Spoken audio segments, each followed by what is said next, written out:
Bisa mendengar suara saya, Ayah Bunda, atau Bapak Ibu Guru juga yang sudah hadir?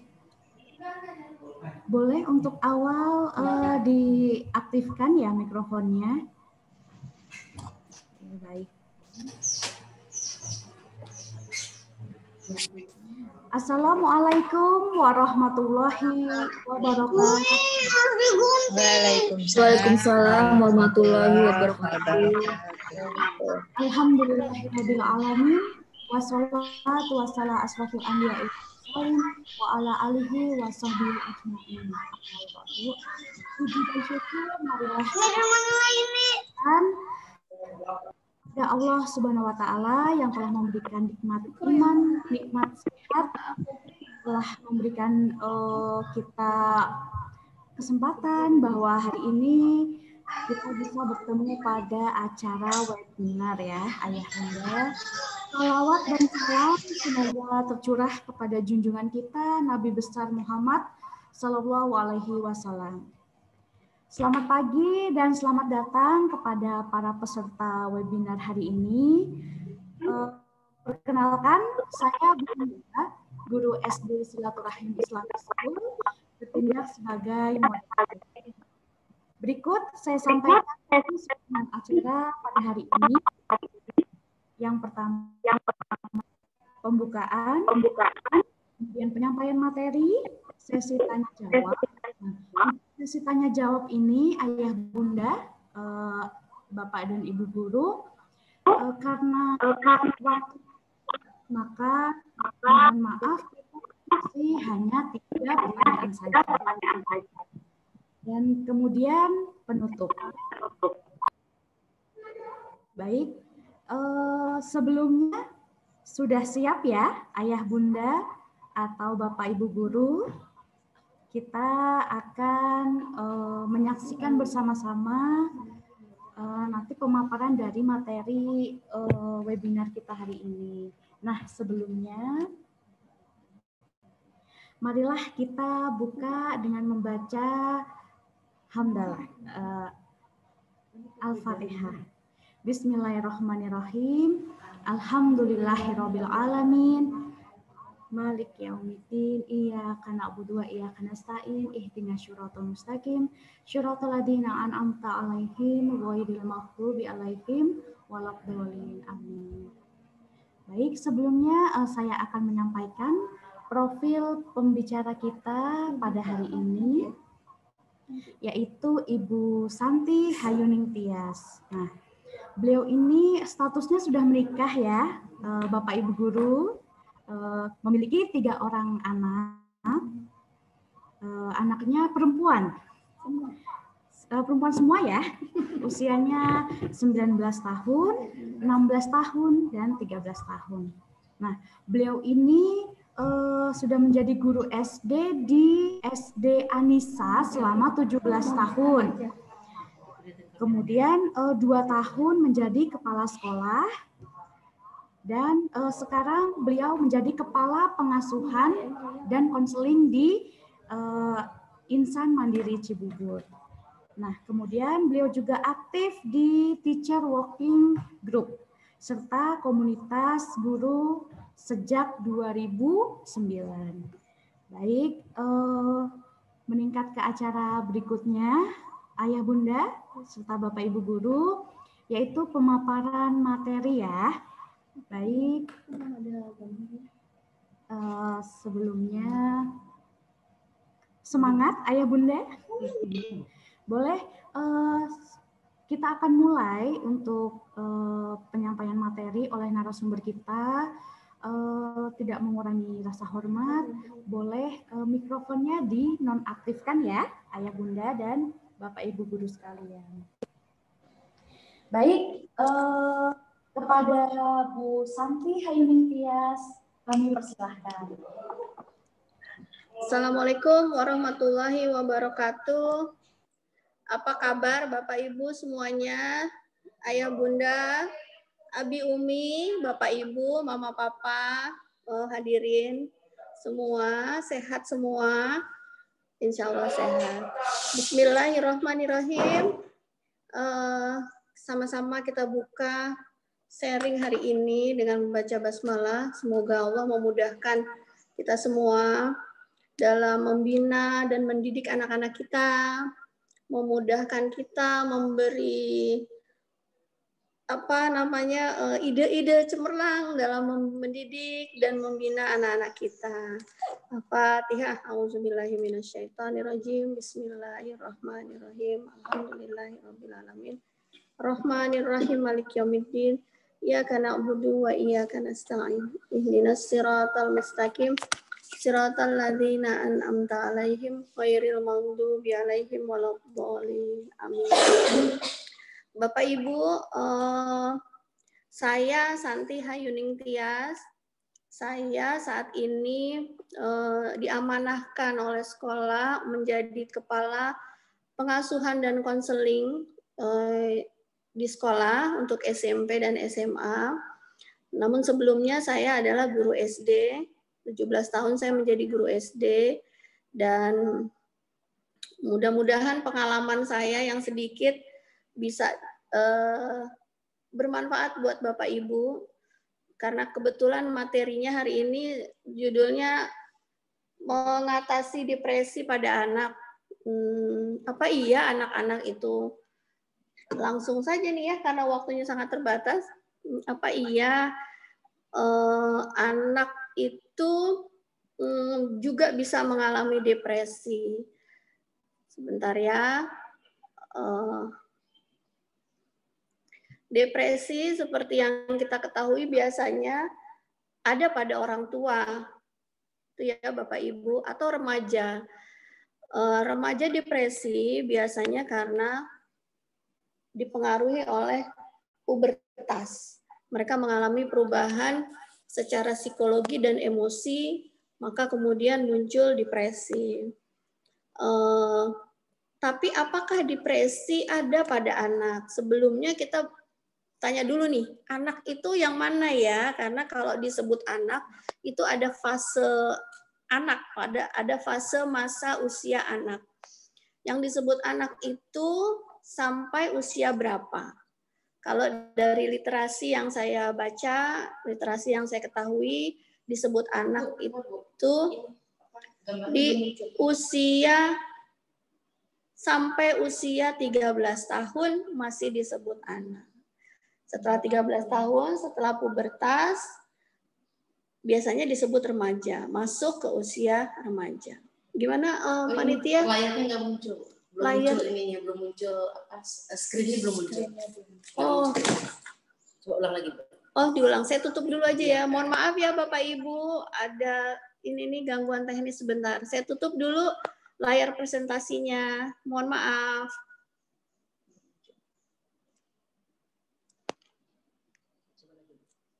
Bismillah.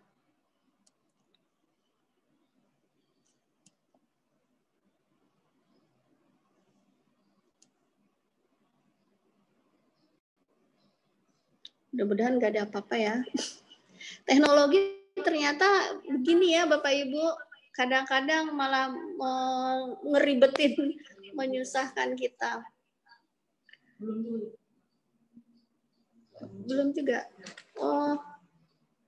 Oh iya, apakah karena ini jaringan? Saya lanjutkan saja ya sambil di ini. Saya sudah buka presentasinya ya Bapak Ibu. Cuman apakah ada yang bisa melihat presentasinya? Boleh diangkat tangannya kalau yang sudah lihat presentasi saya. Baik, Ayah Bunda atau Bapak Ibu Guru, apakah sudah terlihat? Oke, belum ya. Baik, ditunggu sebentar. Mohon maaf, ada sedikit kendala, Ayah Bunda. Mohon maaf, Bapak Ibu Guru sekalian. Ya. Itu materinya bisa dikirim ke sini aja dong. Ya, mohon maaf sebentar ya Bapak Ibu. Ini, mohon maaf. Saya tutup kembali sambil saya bicara ya. Saya lanjutkan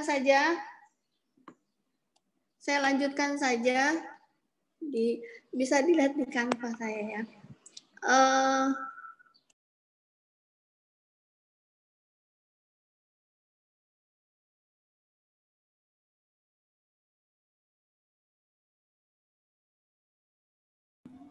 bicara dulu. Iya. Baik, Ayah Bunda, mohon maaf ada kendala sedikit. Boleh kita ice breaking terlebih dahulu ya, agar semangat ini Ayah Bunda. Bagaimana suara saya, apakah terdengar? Saya terdengar, Bu. Baik, Bunda. Nah, siap. Baik, Ayah Bunda, Bapak Ibu guru sekalian, boleh kita ice breaking sebentar ini untuk melatih konsentrasi juga ya. Kita bermain tepuk nada.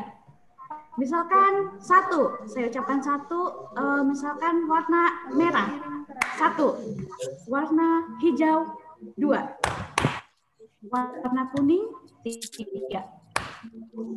Ya, jelas Bapak Ibu guru, Ayah Bunda? Baik ya. Boleh silakan di open kameranya yang belum open. Boleh ya, kita mulai ya. Bunda, silakan. Merah. 34. Merah. Oke. Hijau. Kuning. Ya, baik. Kita ulang sekali lagi, Ayah Bunda. Merah. Hijau. Kuning. Baik, sekarang hijau dan merah.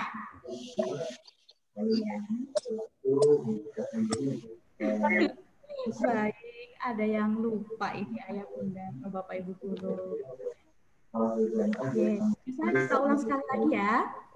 Merah itu satu, hijau itu dua, dan kuning tiga. Kita ulang ya, Ayah Bunda. Merah, hijau,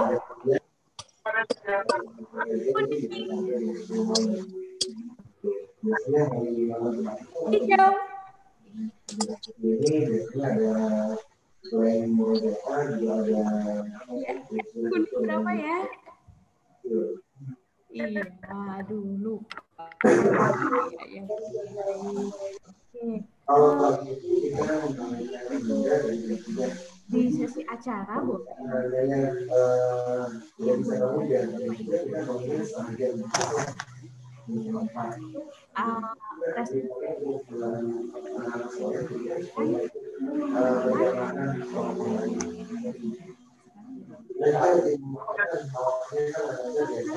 Sudah mulai, boleh silakan ditulis untuk pengisian foto sertifikat.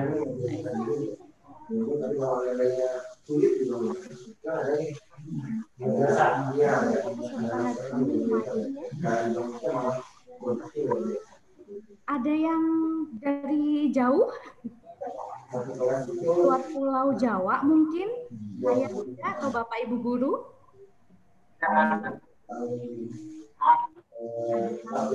Dari Sumatera Utara atau Palembang?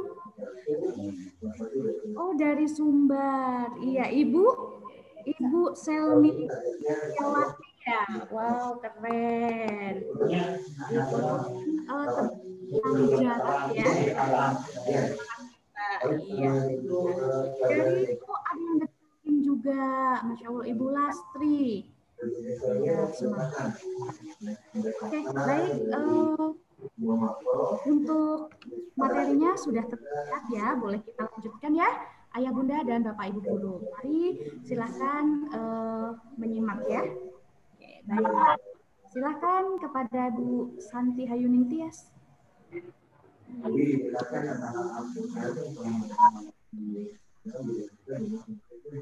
Bismillahirrahmanirrahim.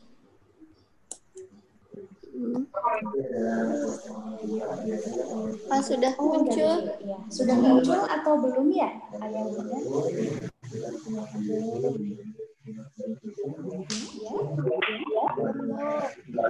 Belum ya?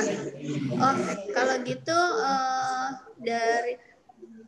dari panitia aja ya. Saya tutup dari saya ya. Mohon maaf. Iya.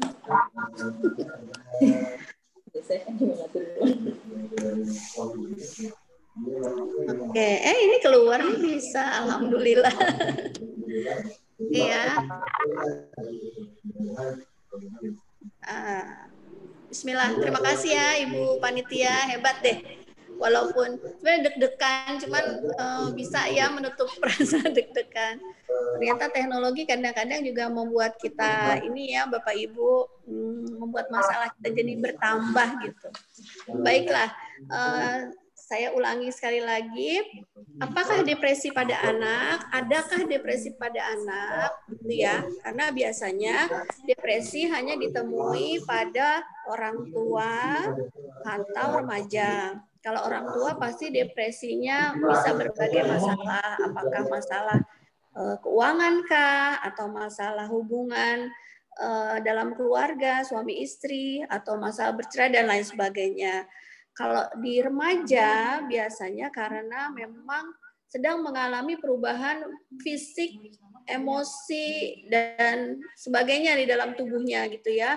Otaknya sedang berkembang. Nah, ketika otak sedang berkembang maka imbasnya banyak kepada emosi dan psikologi bahkan fisik bagi anak remaja. Tapi ada nggak sih depresi pada anak gitu? Anak yang disebut anak itu tadi adalah usia sampai 12 tahun.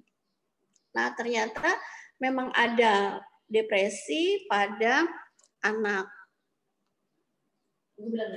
Oh ya, next Miss. Oke.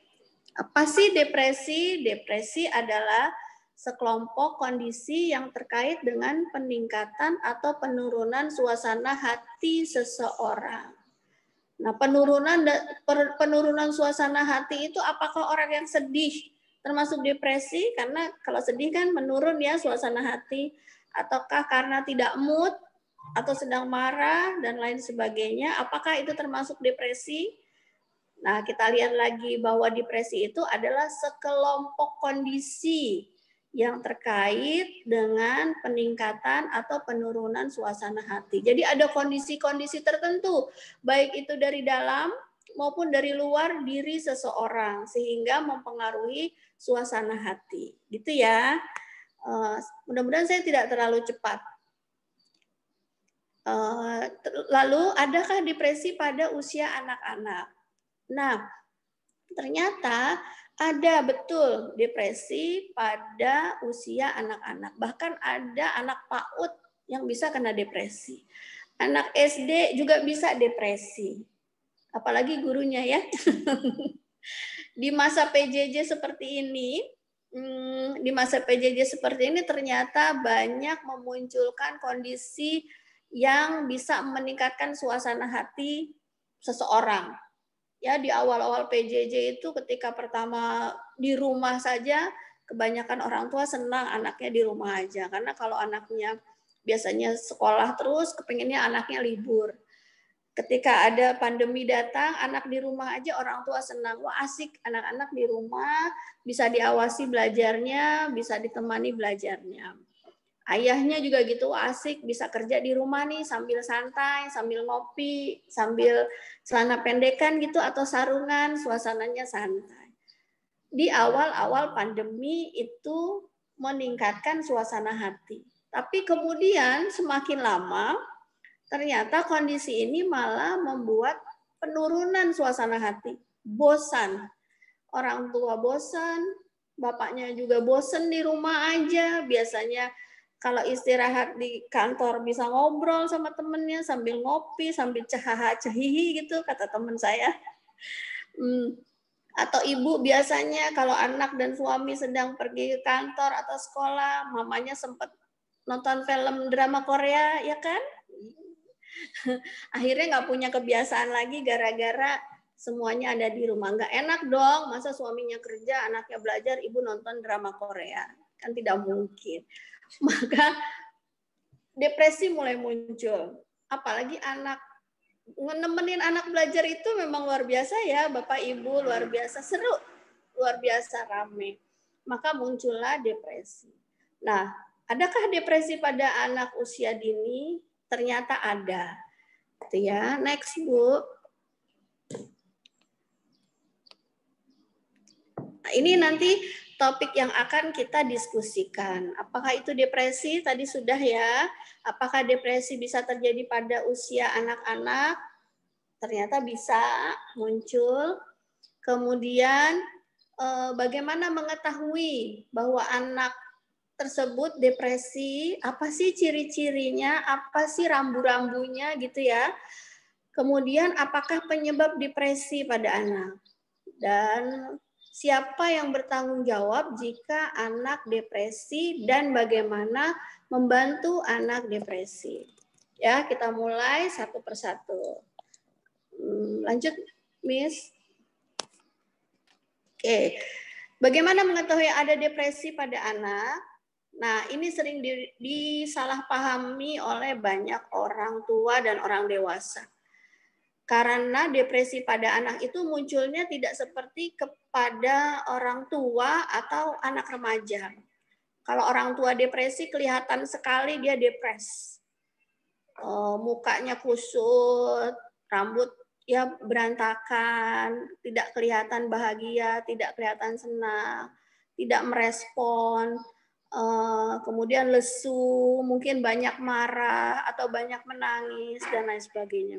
Pada remaja juga gampang dilihat kalau depresi. Dia suka menyendiri, kemudian dia menjauh dari ibu bapaknya, nggak suka dideketin ibu bapaknya, marah-marah yang nggak jelas, dan lain sebagainya. Tapi pada anak usia dini, karena anak-anak belum bisa mengadres perasaannya, mengadres apa yang dia rasakan, mengatakan kepada orang tuanya, aku sedih, aku marah, aku kecewa, aku nggak suka, maka biasanya yang muncul adalah anak jadi kelihatannya nakal gitu ya. Nakal ini kalau idiom umum adalah banyak tingkah. Apakah dia marah-marah, atau bikin ulah, atau nangis nggak jelas, minta sesuatu yang nggak jelas, dan lain sebagainya. Nah, orang tua menganggapnya itu nakal. Tapi bisa juga depresi. Nah, bagaimana membedakan anak-anak tantrum atau nakal yang wajar dengan anak yang sedang depresi? Gitu ya. Nah, biasanya anak-anaknya kalau anak TK itu riang, ceria, banyak bergerak ke sana ke sini, nyanyi-nyanyi, loncat-loncat, semangat. Tiba-tiba hilang itu semua. Itu juga belum tentu depresi. Nah, kita lihat apa sih ciri-cirinya. Lanjut, Miss.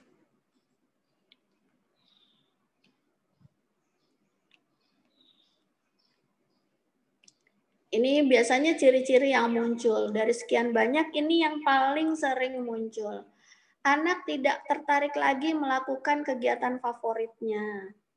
Biasanya seneng apa misalnya anak-anak, misalnya main bola, misalnya berenang, atau nyanyi, dan lain sebagainya, tiba-tiba udah nggak kepengen lagi. Tiba-tiba sudah malas, menjauh gitu ya untuk waktu yang lama. Ditawarin nggak mau dan lain sebagainya. Kemudian terlihat lesu dan bosan. Lesu dan bosan ini juga kadang-kadang bukan berarti juga depresi, tapi lesu dan bosannya ini terlalu lama. Misalnya lesu cuma sehari habis bangun tidur, biasanya anak-anak lesu. Tapi setelah dia minum susu atau minum jus atau makan apa, dia gembira lagi. Anak yang bosan juga sebenarnya kalau secara psikologis, anak yang bosan itu artinya anak yang kreatif. Karena dia pasti kepingin sesuatu yang lain, yang mencoba yang baru, mencoba yang lain. Tapi ini bosannya terlalu lama gitu. Tidak terlihat dia melakukan kegiatan alternatif. Menarik diri dari pergaulan, tidak tertarik untuk bermain bersama teman. Anak lebih mudah marah dan cepat tersinggung. Jadi pada orang tua juga sebenarnya seperti ini. Kalau depresi lebih gampang marah. dan cepat tersinggung. Pola tidur berubah drastis. Pola tidurnya ini jadi lebih banyak tidur. Tidurnya jadi lama gitu. Itu juga perlu diperhatikan Bapak Ibu ya. Kalau tidurnya kok tidurnya nggak wajar ini, lama tidur siang biasanya cuma 20 menit, kok ini bisa 2 jam atau 1 jam gitu misalnya. Bakat anak menjadi menurun. Tadinya berprestasi, tadinya senang belajar, tadinya senang kompetisi, tiba-tiba melempem, tiba-tiba males-malesan, tiba-tiba malah sama sekali meninggalkan minat dan bakatnya tersebut. Enggan pergi ke sekolah. Ini biasanya paling banyak muncul di kami di sekolah adalah anak enggan pergi sekolah. Orang tua banyak berdiskusi soal ini. Kadang anak enggan pergi ke sekolah bisa juga karena bosan. Anak saya itu kalau dia suatu hari bilang, "Mama, aku nggak masuk ya hari ini." Saya tanya, "Kenapa?" "Ya, aku nggak mau masuk aja, aku bosen." Biasanya saya biarkan, "Oh ya, oke, boleh 1 hari." Kalau dulu saya malah sama ibu saya nggak bisa begitu. Mama, aku nggak mau masuk ya sekolah, bosen. Enggak, masuk. Harus masuk kalau sama ibu saya. Tapi orang tua sekarang saya rasa harus lebih banyak mendengarkan anak gitu ya. Anak saya itu semuanya pernah mencoba untuk tidak masuk dengan alasan tidak jelas.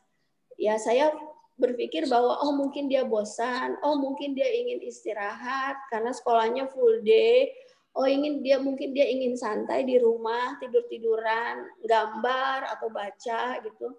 Jadi saya bolehkan. Alhamdulillah semakin usianya semakin besar sudah tidak ada lagi itu rasa aku nggak masuk sekolah ya, sudah nggak ada alhamdulillah. Karena saya tekankan bahwa boleh kalau memang bosan, kalau memang capek nggak masuk sekolah nggak apa-apa. Gitu ya. Tapi ini enggan pergi ke sekolahnya, kenapa harus dilihat? Diskusikan dengan gurunya. Kenapa Bu Guru kok enggan pergi ke sekolah? Kalau sekarang mungkin enggan online.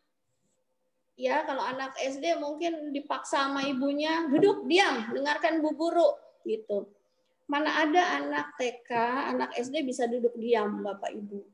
Konsentrasi anak SD itu cuma berapa menit, Bu Guru? Anak-anak itu bisa konsentrasi kalau dia kelas 5, maka 5 kali 5, 25 menit. Itu udah cakep. Udah cakep itu, bisa konsentrasi duduk. Tapi kalau belum 25 menit, udahlah bangun, ngambil minum, pipis, ada aja yang dikerjakan, itu bosen. Jadi memang luar biasa online, belajar lewat online ini. Yang bosen bukan cuma gurunya, muridnya juga bosen, orang tuanya juga bosen. Ya kan Bapak Ibu, tapi nggak apa-apa. Biasanya rasa bosan malah justru memunculkan ide-ide baru supaya nggak bosen. Ya, mohon maaf. Sulit konsentrasi. Pada anak-anak memang biasanya muncul konsentrasi yang pendek. Itu wajar. Itu maklum karena memang anak-anak itu kebutuhannya adalah bermain, bergerak. Sebenarnya ketika dia bermain, dia bergerak, itu otaknya sedang berkembang, otaknya sedang bergerak juga. Jadi kalau anak-anak hanya bisa duduk diam itu 10 menit, 20 menit itu udah cakep banget. Kalau kemudian dia distract dengan kegiatan lain sebenarnya wajar. Tinggal bagaimana orang tua mengatur waktunya saja gitu ya Bapak Ibu. Mohon maaf ini kameranya. Lanjut, mengeluh sakit perut atau sakit di bagian tubuh yang lain yang biasanya diakibatkan oleh stres. Kita aja orang tua kadang-kadang kalau stres perut ya Bu sakit mules banget gitu. Banyak pikiran, banyak masalah itu makanya banyak yang kena GERD sekarang ini karena tadi penyakitnya masalahnya ada di kepala tapi ternyata mempengaruhi metabolisme kita. Maka perut yang diserang. Gitu.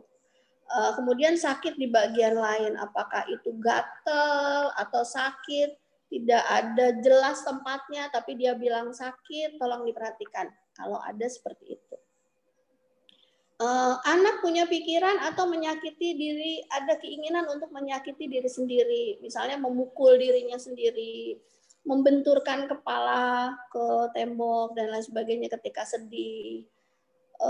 Itu mohon kalau ada muncul kondisi seperti itu jangan dianggap sepele. Cari tahu ya Bapak Ibu apa yang menyebabkan dia marah, apa yang menyebabkan dia sedih, cari tahu. Menangis lebih sering dan memperlihatkan emosi sedih sepanjang waktu. Jadi emosinya itu, nangisnya itu bukan berarti yang harus nangis yang teriak-teriak, bisa juga nangis yang terseduh-seduh, tapi waktunya sangat panjang, nggak bisa dibujuk gitu, nggak bisa diajak ngobrol, masih sedih. Mohon diperhatikan juga kondisi seperti itu. Terakhir, anak sering termenung, melamun, berdiam diri, tidak fokus, dan menarik diri.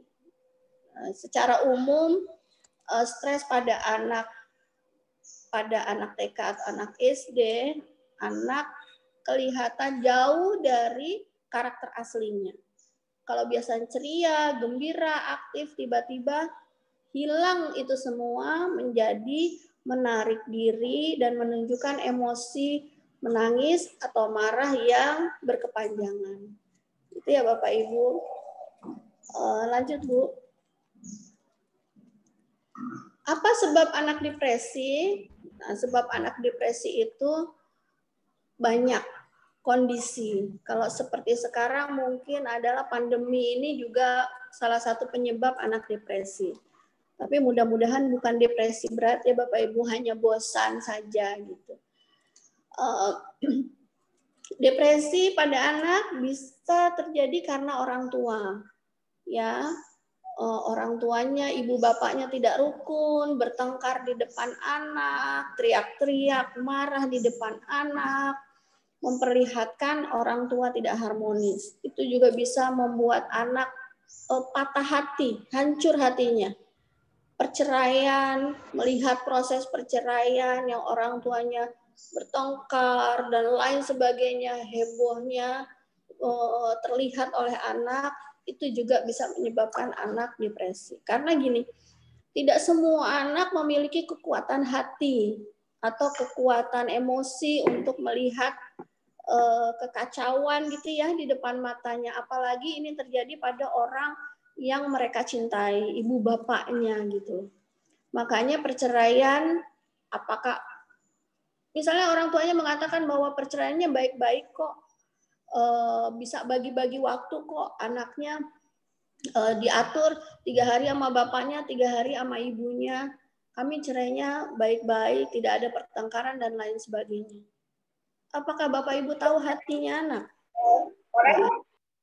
Perceraian mungkin menyelesaikan masalah bapak dan ibu, tapi tidak menjadikan anak ini paham. Anak tetap broken heart, anak tetap hancur hatinya melihat bapak ibunya berpisah.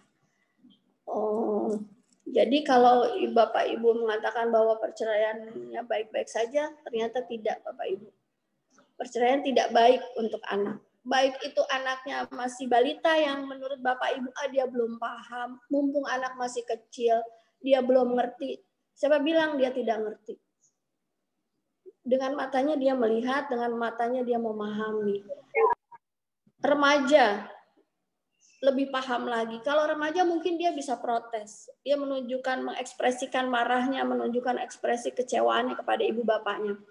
Tapi anak balita, anak kecil tidak bisa. Makanya lebih hancur sebenarnya.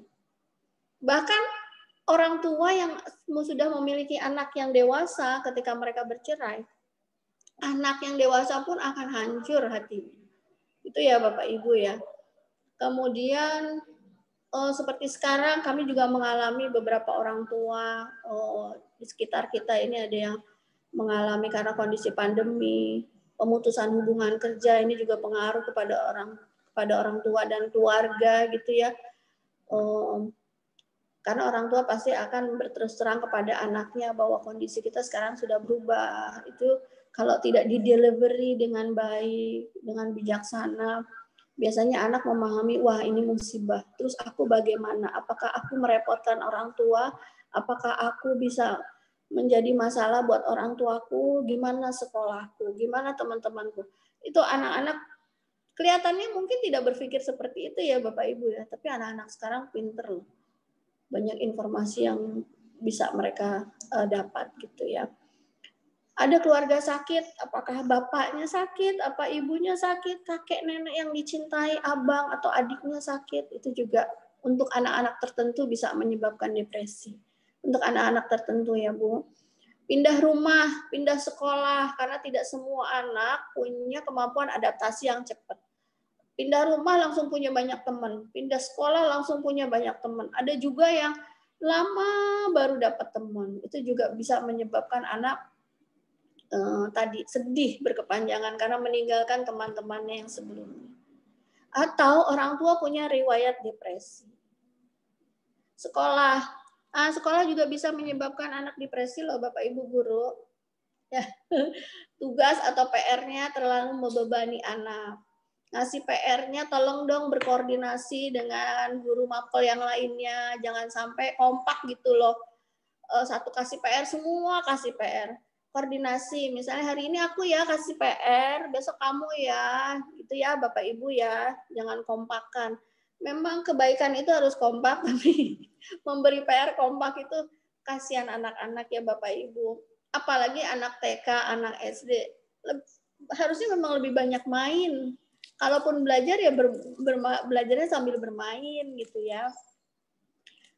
Tapi insya Allah silaturahim Islamic School tidak ya Bapak Ibu guru ya, PR-nya disesuaikan dengan usia anak, dengan kebutuhan anak, dan mungkin memahami PR karena kebanyakan orang tua, saya juga guru, memahami bahwa PR itu maksudnya gini loh Bapak Ibu. Kalau buat saya sendiri, saya sering bilang sama teman-teman, kalau PR itu menurut saya adalah Bapak Ibu, satu, anaknya belajar udah sampai sini loh materinya, biar Bapak Ibu yang sibuk itu tahu, oh anakku udah belajar sampai logaritma ya gitu, atau oh anakku udah sampai diferensial ya. Jadi orang tua tahu anaknya sudah sampai mana materinya itu ya. Kemudian PR itu sebenarnya nggak usah banyak, 3, 5 cukup. Yang penting ada kebiasaan belajar di rumah. Anak-anak mengerjakan. Kalau ada guru yang seneng ngasih PR, senengnya sih bagus ya, tapi PR-nya jangan banyak-banyak. Sebenarnya bagus. Yang penting tujuan PR-nya dijelaskan kalau menurut saya. PR-nya ini buat apa? Kasih tahu ke anaknya, kasih tahu ke ibu bapaknya, Pak, Bu, PR-nya ini supaya Bapak Ibu tahu ya materinya sampai di sini. Terus ini latihannya Bapak Ibu biar dia terbiasa. Kemudian kalau anaknya nggak bisa kan adalah di situ kerjasama antara ibu dan anak. Bapaknya juga bisa membantu. Ya, jadi PR jangan banyak-banyak, nanti anak nggak kepengen masuk sekolah malahan. Kayak anak saya tanyain, adek, kalau nanti sekolah masuk mau nggak sekolah? Enggak, udah nggak mau. Dia udah bosen banget dengan online-nya Bu. Ya Allah, mudah-mudahan ini semua cepat berlalu ya Bapak Ibu ya. Masya Allah. Mudah-mudahan Allah segera mengangkat ujian ini. Kita diberikan keselamatan, kesehatan, dunia akhirat. Amin. Kemudian depresi pada anak di sekolah, guru yang tidak memahami murid. Bu guru, murid itu ada yang misalnya kita menjelaskan materi, sekali pakai sendok kecil disuapin dia langsung kenyang gitu, udah langsung tahu. Tapi ada murid kita yang harus pakai sendok kecilnya berkali-kali, 2 kali belum kenyang, 3 kali belum kenyang juga, sabar ya, karena nggak semua anak ukuran sendoknya sama. Ada yang harus pakai sendok makan, sendok nasi barangkali yang agak besaran gitu, apa sendok sayur. Bapak Ibu gurunya harus kreatif. Ya, karena misalnya dalam satu kelas ada 25 anak, berarti ada 25 kebutuhan yang harus kita penuhi. 25 kebutuhan yang harus kita pahami gitu. Kalau misalnya Dinda nih belajar membacanya susah banget, nggak ngerti-ngerti gitu, nggak. Sementara Rahayu ini cepet banget belajar bacanya. Bisa jadi masalahnya bukan di Rahayu atau bukan di Dinda, tapi metodenya yang belum tepat. Itu ya, anak mah di mana-mana pinter Bapak Ibu. Percayalah, cuman problemnya adalah metode dan strategi yang tidak pas untuk anak-anak. Sehingga metode yang dipaksakan membuat anak-anak bisa depresi. Bahkan tidak bisa membaca itu bisa membuat anak depresi berat loh. Dia jadi karena tidak bisa baca, dia dibully. Karena tidak bisa baca, dia dimarahi gurunya. Karena tidak bisa baca, dimarahi orang tuanya. Akhirnya pelariannya, ada yang makan banyak karena menutupi sedihnya, stresnya. Ada yang malah nggak doyan makan.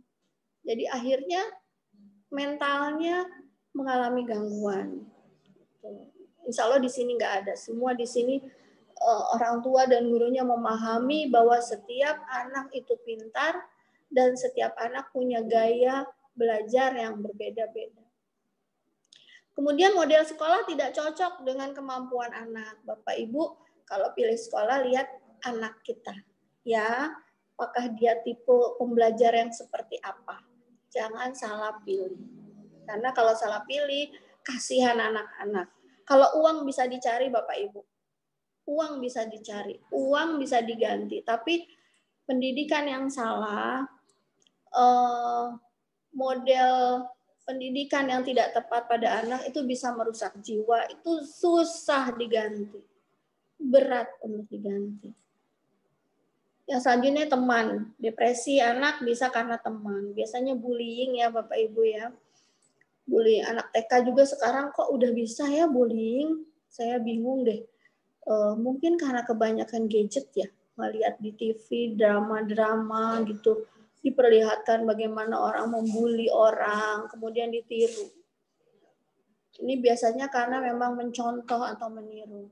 Kalau nggak jadi korban, dia jadi pelaku. Dua-duanya berabe ini. Bisa 3. Kalau anak bisa jadi pelaku, bisa jadi korban, bisa juga jadi penonton. Kalau semuanya, tiga-tiganya ini tidak melakukan action, maka bullying tetap terjadi. Yang nonton ya nonton saja, tidak ada keinginan untuk membantu atau melaporkan. Yang korban terus saja menjadi korban, tidak bangkit, tidak melawan, dan si pelaku ini tidak ditegur atau diberi konsekuensi. Yang susah nih anak-anak. Saya ingat dulu, ini sedih ceritanya. Saya punya murid, bukan bullying, kalau saya lihat bukan bullying. Jadi murid saya ini perempuan,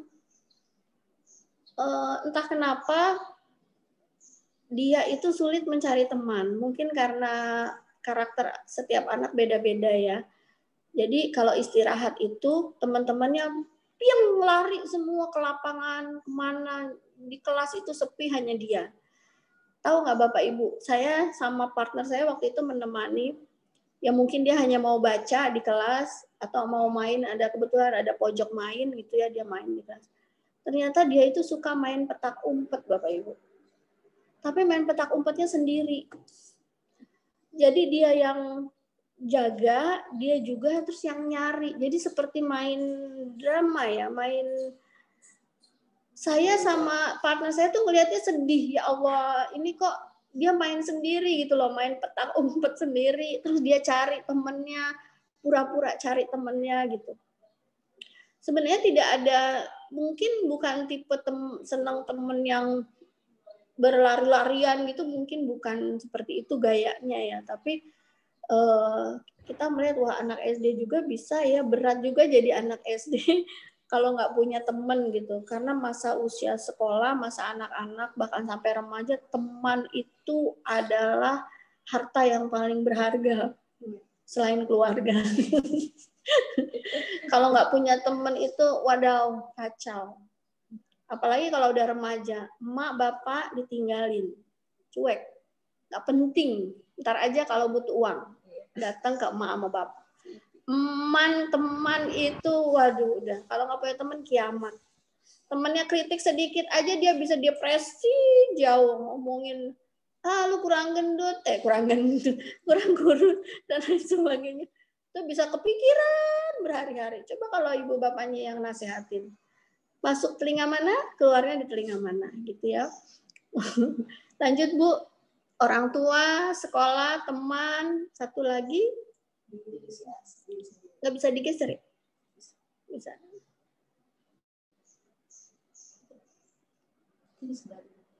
Diri sendiri, pada diri anak. Jadi depresi juga bisa muncul pada diri anak tersebut. Biasanya ini anak yang mempunyai kesulitan belajar, anak yang memiliki gangguan kecemasan, dan dia tidak bisa mengontrol emosi, anak ADHD. Nah, ini biasanya baru muncul ketika anak sekolah, usia sekolah gitu ya Bu, baru muncul. ADHD dan lain sebagainya itu baru diketahui ketika kita, gurunya atau orang tuanya datang ke psikolog, berdiskusi, diteliti, baru muncul ini termasuk gangguan apa. Gangguan ini memang sudah ada pada diri anak. Sudah ada potensi pada diri anak gitu. Tapi bukan keturunan atau bukan ini ya Bu, bukan keturunan dari ayah atau ibunya, tidak. Tapi memang ada potensi. Asal ini diketahui segera, diketahui lebih dini, kemudian ditangani lebih dini, ini selesai bisa lebih cepat. Kami di Silaturahim Islamic School ini adalah sekolah inklusi, Bapak Ibu. Sekolah inklusi adalah sekolah yang menerima berbagai potensi anak ya, Bapak Ibu ya, menerima anak dengan berbagai kebutuhan. Di Silaturahim Islamic School ini masuk tanpa tes, Bapak Ibu, tanpa tes, cuma dites denyut nadinya aja, dipegang lengan tangannya gini ya, dipegang, ada nggak nadinya. Kalau nadinya berdenyut boleh masuk, tapi kemudian bayar uang formulir dulu.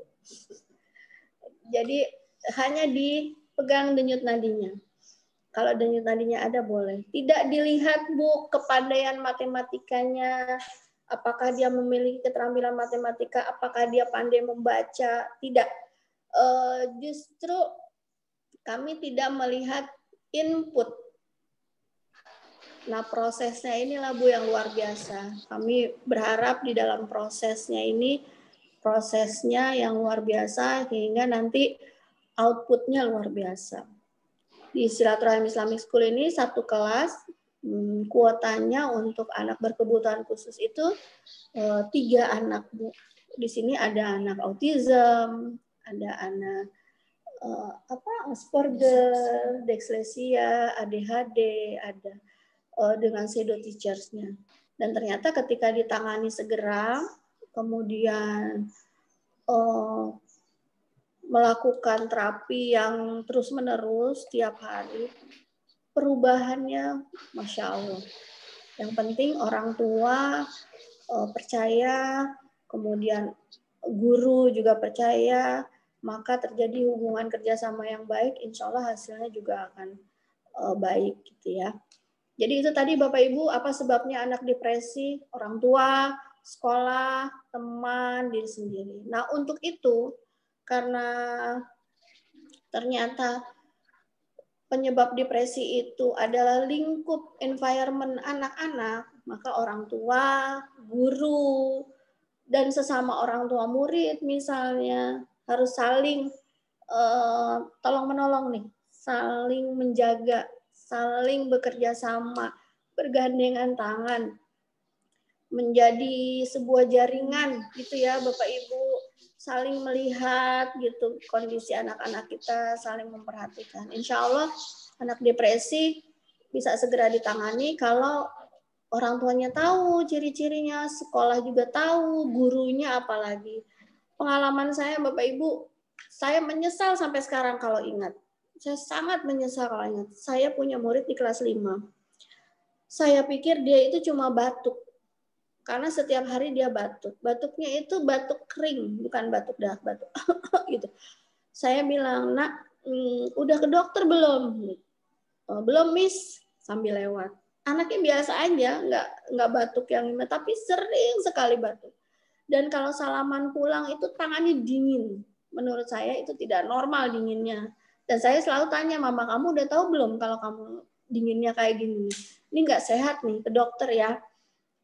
Ya Miss, cuma gitu. Lalu saya ngobrol lah sama ibunya. Ternyata Bapak Ibu dia depresi. Depresi karena ibu bapaknya bercerai. Kemudian kebetulan bapaknya ini wajahnya mirip sama murid saya. Dan betapa ibunya itu benci sekali sama suaminya, mantan suaminya. Jadi setiap kali melihat murid saya itu, dia teringat akan keburukan suaminya.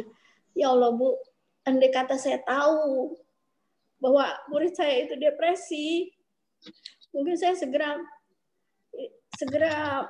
cari pertolongan gitu ya, segera sampaikan ke orang tuanya gitu bahwa ini anak kenapa gitu. Saya tahu setelah lama gitu. Mungkin kalau segera diketahui bisa lebih cepat tertangani. Dan kemudian ternyata pelarian anaknya itu adalah main game, Bu. Jadi ibunya ini banting tulang lah untuk menyekolahkan anak. Ibunya pergi pagi pulang malam, anak hanya ditinggalin uang untuk beli nasi padang atau jajan lah. Waktu itu belum musim Bu, GoFood belum musim. Tahun berapa itu ya? 1800 barangkali. 1900 berapa? Belum ada GoFood, belum ada makan. Tapi udah ada online. Dan murid saya ini karena kecanduan game. Jadi uang yang harusnya dibelikan makan sama dia dibelikan apa namanya sewa game di internet, di apa sih namanya warnet. Di warnet. Dan didiagnosa setelah saya sama orang tuanya ngobrol sama ibunya karena bapaknya udah nggak mau tahu, ngobrol dengan ibunya, akhirnya dibawa ke psikolog, rujukan dari sekolah, psikolog rujukan dari sekolah, kami temani, anaknya depresi, pelariannya kepada game online, kemudian terjadi pembengkakan di otak sebelah kanan. Otak sebelah kanan, di atas sebelah kanan. Maka penanganannya jadi lebih lama dan lebih serius.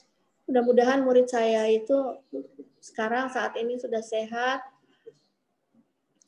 sudah kompak dan bahagia bersama orang tuanya, amin.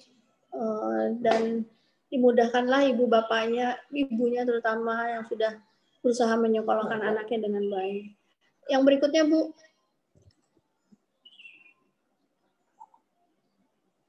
Ya, bagaimana kita, orang tua, guru, dan orang dewasa di sekitar anak-anak membantu anak dengan depresi. Yang pertama, jangan anggap sepele. Tadi kalau kondisi-kondisi yang di awal itu muncul, seperti tidurnya terlalu lama, yang tadinya ceria, yang ekspresif, yang riang, yang banyak bergerak, tiba-tiba diem, menarik diri, tidak mau mengerjakan sama sekali, tidak mau sekolah, dan seterusnya, tolong jangan dianggap sepele. Jangan dimarahin, apalagi dimarahin Bu. Jangan. Dilihat. Kadang-kadang orang tua kan, kamu kenapa sih? Kok malas banget sih? Ada apaan sih di sekolah? Misalnya, jangan Bu ya, kasihan. Karena kalau ibu marah, tahu kan ya Bu, akibat kalau kita membentak, ketika ibu membentak atau bapak membentak, itu jaringan otak, sel-sel otak itu berantakan, Bu. Kalau anak sering dibentak, maka nanti dia jadi malah penurunan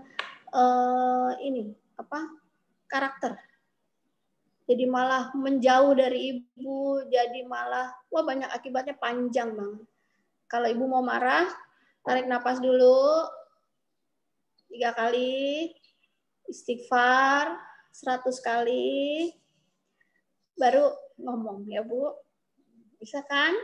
Ibu juga, maksudnya bapak juga, jangan ibu mulu. Cuman memang kita kan ya Bu ya yang sering banget tadi marah-marah.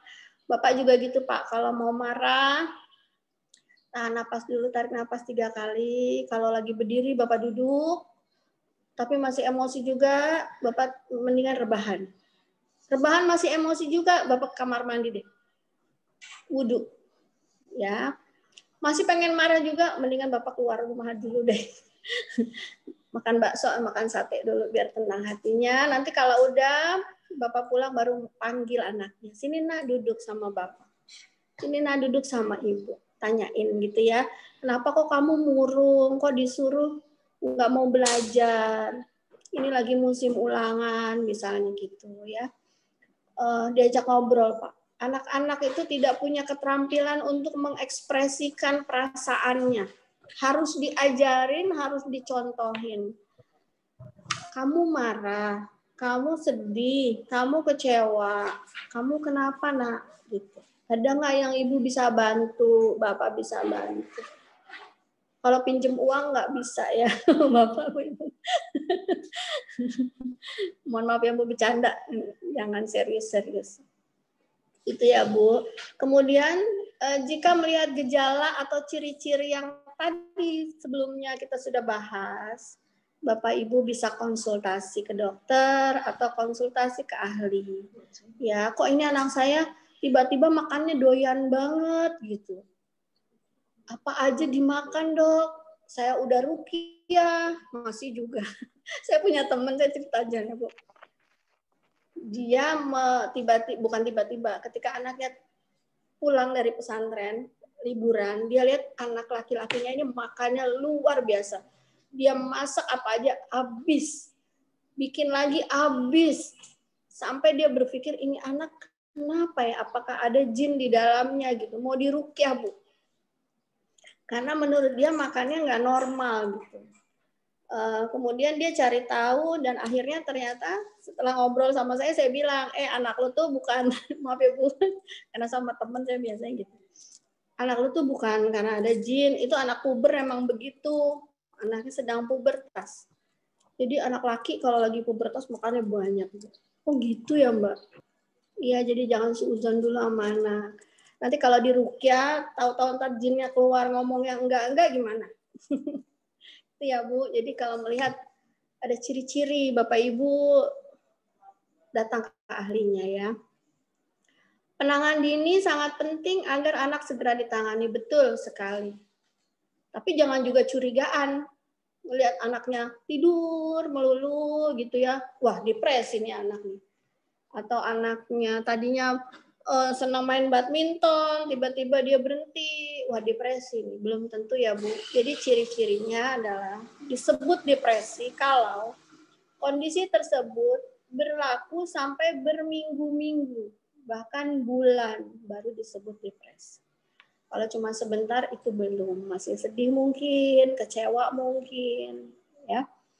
Yang keempat, bekerja sama dengan gurunya, kerabat, orang dewasa sekitar anak untuk mengamati perilaku anak. Misalnya, Bu, kalau di sekolah, kalau di rumah, ini anak saya kenapa ya, Bu? Males banget ngerjain matematika. PR-nya, buka bukunya aja dia nggak mau, apalagi ngerjain PR matematika. Bagaimana Bu kalau di sekolah gitu? Ya Bu, kerjasama. Penting banget orang tua bekerja sama dengan guru. Jadi kan guru itu mitra Bu. Mitra sama-sama mendidik anak kita. Ya, karena saya mengalami banyak pengalaman orang tua itu menganggap guru itu montir. Kalau anaknya di rumah nggak bisa diurus, nggak bisa diajarin, nggak bisa diatur, dibawa ke sekolah biar benar gitu ya. Jadi kan sama aja kayak sekolah guru itu montir, sekolah itu bengkel kan. Jadi bukan seperti itu. Kita bekerja sama. Ayo bekerja sama, Bu. Bantu kami. Bantu guru-guru dengan anak saya kalau di rumah begini karakternya, Bu. Saya sudah melakukan ini dan lain sebagainya. Lanjut, Bu. Ini terakhir. Slide terakhir saya. Anak bahagia adalah ketika melihat ayah dan bundanya bahagia. Itu definisi anak bahagia. Anak disebut bahagia, Bapak Ibu, bukan karena dia banyak tertawa atau dia banyak riang gembira gitu, lari sana lari sini. Mungkin itu salah satunya, tapi yang paling penting adalah anak disebut bahagia ketika dia melihat ibu bapaknya bahagia. Karena tadi dicontoh di penjelasan di sebelumnya slide bahwa yang sering banyak membuat anak depresi adalah orang tuanya. Berantem di depan anak, argumentasi di depan anak, itu bikin anak patah hati. Jadi walaupun kita, bahkan ada psikolog yang menyarankan mencontohkan bahagia kepada anak-anak. Jadi gimana sih yang disebut bahagia itu? Bahagia itu bisa jadi ketika kita makan bersama-sama. Bahagia itu bisa jadi ketika anak melihat ibu bapaknya berpegangan tangan. Saya pernah, Bu, sama suami berjalan pegangan tangan. Di belakang itu anak saya. Anak saya heboh banget melihat ibu bapaknya pegangan tangan. Padahal anak saya bukan anak kecil lagi, anak-anak yang sudah besar. Anak saya yang pertama sudah kuliah, yang kedua masih SMA kelas 2, yang ketiga SMP kelas 2. Itu heboh ngelihat mama sama ayahnya pegangan tangan. Karena saya di rumah bukan tipe orang yang mesra bagaimana gitu ya, Bu. Tapi kami ngobrol, kami biasa mengekspresikan. Jadi kadang-kadang tunjukkan bahwa Bapak Ibu itu baik-baik aja, rukun, bergandengan tangan, berpelukan, dan misalnya mencium anak. Ada pakar parenting itu menyarankan bahwa ada 4 titik yang harus Bapak Ibu cium. Bukan ke Bapak Ibu ya, tapi ke anak. 1, ubun-ubun. Cium ubun-ubun. Ubun-ubun ini, Bu, biasanya itu kalau Ibu sempat dibacain Al-Fatihah. Ini doa orang tua ada di sini nih Bapak Ibu. Mendoakan anak kita baik-baik saja, selamat dunia akhirat, sehat selalu. Ubun-ubun. Yang kedua, kening. Kening tanda ayah sayang sama kamu. Mama sayang sama kamu. Tanda sayang. Yang ketiga, pipi. Cium pipi. Itu juga tanda sayang. Pengakuan kepada anak kita bahwa kamu bagian dari kecintaan ibu dan bapak. Menjadi prioritas ibu dan bapak. Dan yang terakhir apa? Ayo. 1, 2, 3. Yang terakhir mana yang dicium?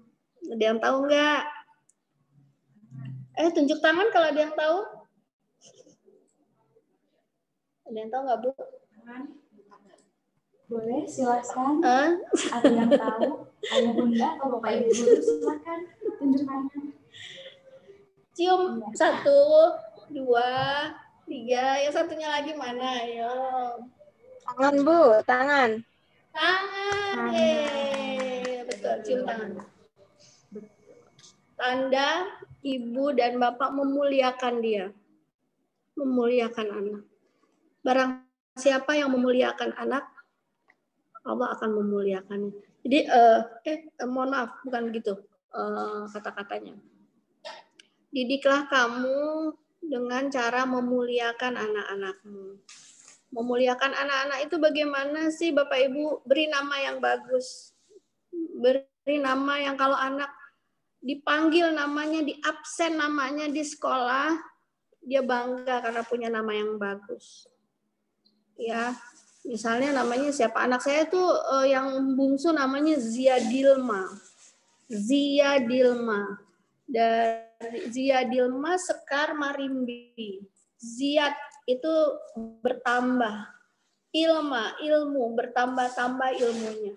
Karena dia Z, dia di absen di kelas itu terakhir. Terakhir. Dan ternyata nama itu kami manggilnya Ilma. Zia Dilma di sekolah gurunya susah kayaknya manggil Zia Dilma. Manggilnya Zia Dilma.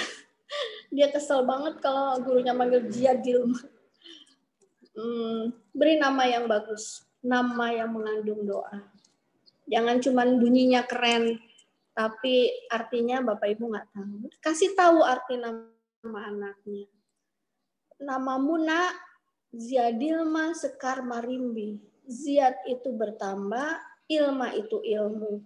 Mama Maya berharap kamu itu anak yang bertambah-tambah ilmunya. Sekar bahasa Jawa artinya bunga karena dia perempuan. Marimbi ini kebetulan bapaknya suka wayang Bapak Ibu. Jadi Marimbi itu adalah raksasa kecil. Ini galak emang ternyata benar. Mempunyai karakter sedikit mirip sama ini Marimbi ini. Arimbi. Jadi dengan nama Bapak Ibu memuliakan anak-anak. Insya Allah itu dulu barangkali. Kalau Bapak Ibu ada yang mau bertanya, monggo silakan, jangan susah-susah ya. Iya, baik. Silakan. Baik, terima kasih Bu Santi atas pemaparan materinya. Selanjutnya yaitu sesi tanya jawab untuk ayah bunda atau bapak ibu guru yang bertanya, kami persilahkan, boleh. Namun hanya kami batasi ya, hanya 3 pertanyaan. Sembari ada sesi pertanyaan, sesi tanya jawab. Oh, mohon maaf, hanya 2 pertanyaan saja, ya ayah bunda. Nah, sebelumnya silahkan menuliskan nama lengkap di kolom chat ya ayah bunda dan bapak ibu guru untuk kebutuhan mengisi e-sertifikat. Baik, silahkan kepada ayah bunda atau bapak ibu guru yang ingin bertanya. Boleh? Silahkan. Iya. Boleh, silahkan. Assalamualaikum Ibu. Waalaikumsalam, silahkan. Ya, Ibu. Saya dengan Ibu Nala. Saya ingin menanyakan, kan ini pandemi sudah berjalan 7 bulan ya Bu ya.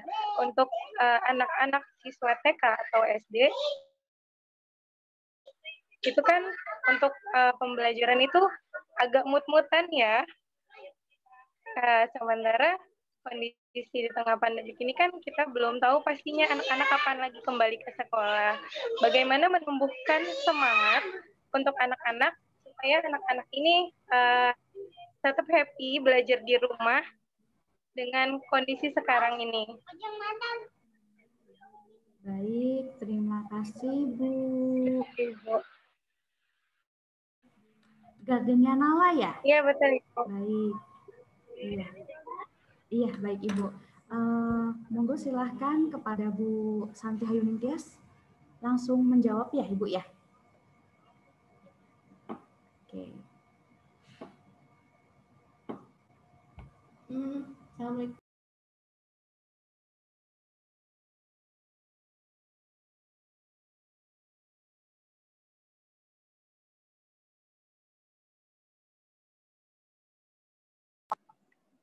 Mohon maaf Bu. Ada salah teknis. Iya Bu, saya juga kepingin banget buru-buru masuk ini. Ya Allah, saya rindu banget sama anak-anak. Gak ada yang bisa saya cubitin anak-anak itu. 7 bulan memang dan perkiraan kita baru akan mudah-mudahan ya Allah. Masya Allah. Januari kita udah bisa masuk ya Bu, bisa berkumpul lagi anak-anak. Anak TK, anak SD, sebenarnya belajarnya itu anak TK sampai SD kelas 3 itu golongannya adalah anak PAUD, anak usia dini. Ya, masuknya pendidikan anak usia dini. Anak usia dini. Maka anak usia dini itu biasanya gaya belajarnya adalah bermain. Ya, kalau Ibu berharap dia duduk di depan laptop, di depan gadgetnya untuk belajar, Ibu salah. Karena alaminya dia belajarnya sambil bergerak, sambil bermain. Maka sebenarnya ide pembelajaran melalui online itu memang hanya cocok untuk anak usia dewasa, SMA, kuliah atau profesional, karena biasanya belajar online itu bukan terus-terusan memberikan materi panjang 2 jam, 3 jam, bukan. Online itu basicnya adalah hanya memberikan instruksi apa yang harus dikerjakan, apa yang harus dilaksanakan. Setelah itu online-nya tutup, kita melakukan tugas tersebut gitu ya Bapak Ibu. Nah, jadi kita sama-sama sebagai orang tua, pertama nih, definisi belajar anak TK dan SD dulu. Ya, anak TK dan SD sebenarnya alaminya bukan belajar duduk tenang. Makanya Bapak Ibu pasti menemukan anak-anak pada berkeliaran itu belajar dengan online. Ada yang kepalanya doang kelihatan, tiba-tiba swing lewat, dia lari dan lain sebagainya. Bahkan ada yang punya ide biar anaknya tetap duduk tapi kakinya bergerak. Ada yang orang tuanya pasang sepeda, Bapak Ibu. Sepedanya sepeda dimatiin gitu ya, di standar. Jadi anaknya mengayuh, kakinya gini mengayuh, biar tadi kebutuhan dia bergerak terpenuhi, tapi dia juga bisa fokus sambil lihat layar. Pertama saya minta sama Bapak Ibu guru, sama orang tua terutama yang menginginkan, orang tua nih di mana-mana saya temui kepengennya anak belajar ala di kelas. Duduk diam mendengarkan dengan gadget, dengan online. Pertama, ide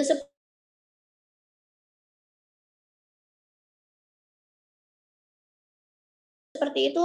Dan kedua, lama interaksi dengan layar menyebabkan kesehatan mata itu juga harus diperhatikan. Bahkan kemarin terakhir saya baca ada fatigue. Fatigue itu adalah kelelahan karena terlalu lama di depan layar. Masa anak TK fatigue, mengalami mental fatigue karena kelelahan di depan layar. Anak SD kan itu berarti tidak wajar ya Bapak Ibu. Nah, makanya saya minta Ibu, Bapak di rumah, nge-zoom itu jangan sampai 4 jam, 5 jam. Secukupnya saja. Setelah itu anak-anak dapat instruksi dari gurunya mengerjakan offline. Dapat interaksi sebentar, say hello, murojaah, dapat instruksi, terus dikerjakan gitu ya. Dan guru juga jangan bikin tugas yang menyulitkan anak-anak. Menyulitkan ibunya maksud saya. Menyulitkan ibu bapaknya maksud saya. Karena nanti bapak ibu pasti pernah lihat ini video viral. Anak menghafalkan Pancasila. Anak SD menghafalkan Pancasila. Ketuhanan yang Maha Esa. Anaknya nggak bisa bilang ketuhanan yang Maha Esa. Ketuhanan yang Mana Esa. Berkali-kali sampai ibunya marah. Maha. Mana? Maha. Sampai anaknya seperti mau dimakan sama ibunya. Pertama, satu. Pancasila itu, mohon maaf, itu abstrak buat anak-anak. Ketuhanan yang Maha Esa itu benda apa? Anak-anak nggak paham. Karena nggak paham, makanya susah belajarnya. Ibunya yang udah paham ya dong, udah paham, orang udah hafal di luar kepala, kesel. Cuman beda maha sama mana nggak bisa-bisa gitu ya.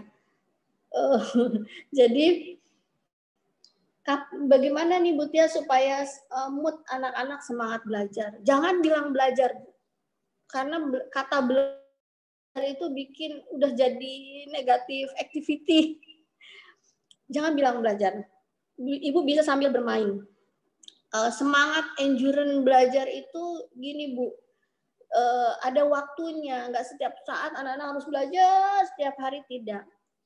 Satu hari cuma 15 menit asal dia fokus, mantap, bagus. Yang lain-lainnya biarkan anak belajar sambil bermain, bermain sambil belajar. Kasihlah kertas, kasihlah origami, lem, krayon, supaya motorik halusnya ini bekerja, terampil, gunting, kasih barang-barang bekas apa Bu untuk diberi. Itu barangkali ya.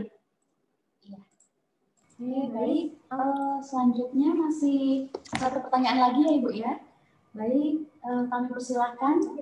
Masih satu kesempatan untuk bertanya lagi. Silakan Ibu. Ayah Bunda atau Bapak Ibu Guru boleh bertanya. Di kolom chat tadi ada Bunda. Bagaimana cara menangani Di kolom chat ada ya yang bertanya dari Ibu Sri Ninda Juningsih. Bagaimana cara menangani yang memiliki tanda-tanda depresi, tapi anak tidak mau terbuka. Jadi tidak diekspresikan ya, tidak disampaikan kepada orang. Baik, silakan Bu Tias. Iya. Ibu Sri, pertama tadi Ibu apakah kejadian depresinya ini semenjak masa PJJ atau sebelum? Kalau sebelum masa PJJ, coba Ibu bisa ngobrol dulu sama gurunya. Jangan dulu diberi label dia depresi, kasihan ya Bu. Coba Ibu ngobrol dulu dengan gurunya, apakah bisa terbuka sama gurunya atau gurunya juga melihat hal yang sama seperti yang Ibu lihat. Kalau sudah memang mengarah ke sana, baru Ibu datang ke ahlinya Bu, ke psikolog. Datang ke psikolog Bu, karena nanti psikolog punya instrumen, punya alat untuk mengetahui wawancara dengan ibu, wawancara dengan bapaknya, kemudian nanti mereka punya cara untuk ngobrol sama anak-anaknya. Itu nanti ada terapi-terapi yang lebih ke fisik kalau untuk anak-anak, kayak olahraga gitu ya Bu, terapinya. Nah, kalau saran saya sih itu Bu, datang ke ahlinya yang memang memahami supaya tidak salah penanganan dan segera ditangani. Dan karena kalau terlambat penanganan, kasihan nanti terutama pergaulannya jadi terbatas, kemudian minat dan bakatnya jadi tertutup, itu tidak muncul. Terima kasih gitu ya, Bu, Bu Santi. Ya. Sama-sama Bu. Sama Ibu Kasih Dinda. Tiba juga kita di penghujung acara ya, Ayah Bunda dan Bapak Ibu Guru sekalian. Sebelumnya sedikit info kami sampaikan bahwa SD Silaturahim Islamic School sudah membuka pendaftaran bagi siswa baru maupun pindahan. Untuk Bapak Ibu Guru silahkan yang ada siswa putra-putrinya silahkan mendaftar untuk mendapatkan diskon dan souvenir cantik dari kami. Baik, ada souvenir cantiknya Ibu. Baik, sebelum kita akhiri acaranya, saya mohon dengan hormat boleh dibuka, di open kameranya ya Ayah Bunda dan Bapak Ibu Guru, kita akan foto bareng. Baik, monggo silahkan. Bagi yang belum menuliskan nama lengkap di kolom chat, silahkan ya.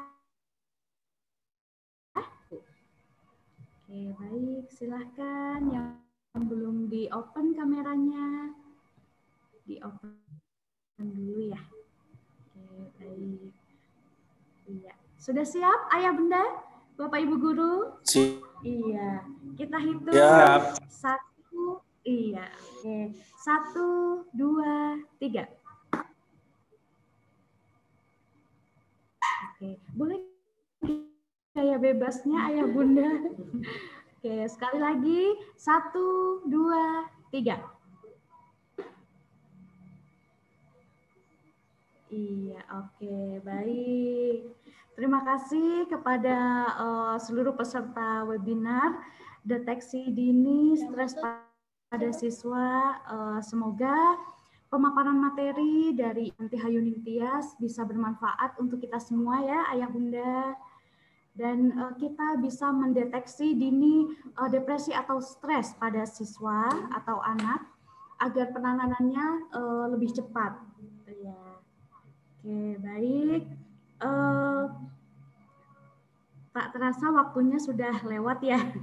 Baik, saya ucapkan terima kasih banyak kepada Ayah Bunda dan Bapak Ibu Guru semuanya. Semoga di lain kesempatan atau next kita ada, insya Allah kita bertemu kembali ya. Baik, terima kasih atas waktunya. Semoga Semoga sehat selalu berikutnya. Terima kasih, saya Bu Dinda. Maaf atas segala khilaf, baik yang sengaja maupun tidak. Baik, terima kasih. Wassalamualaikum warahmatullahi wabarakatuh. Waalaikumsalam. Sebelum ditutup, Terima kasih Bu Santi dan Bu Dinda. Terima kasih.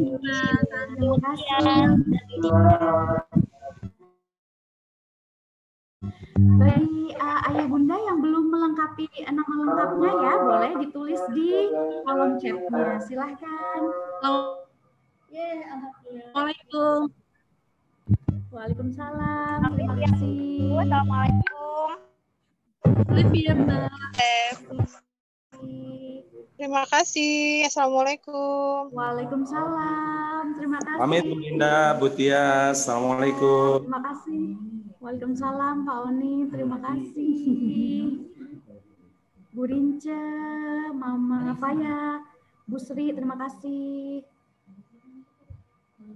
Terima kasih Bu Ade Masyaro, Bu Setiza saja, Bu Dwi, silahkan. Monggo yang belum menuliskan nama lengkapnya di kolom chat boleh. Silahkan. Sebelum kami tutup. Oke.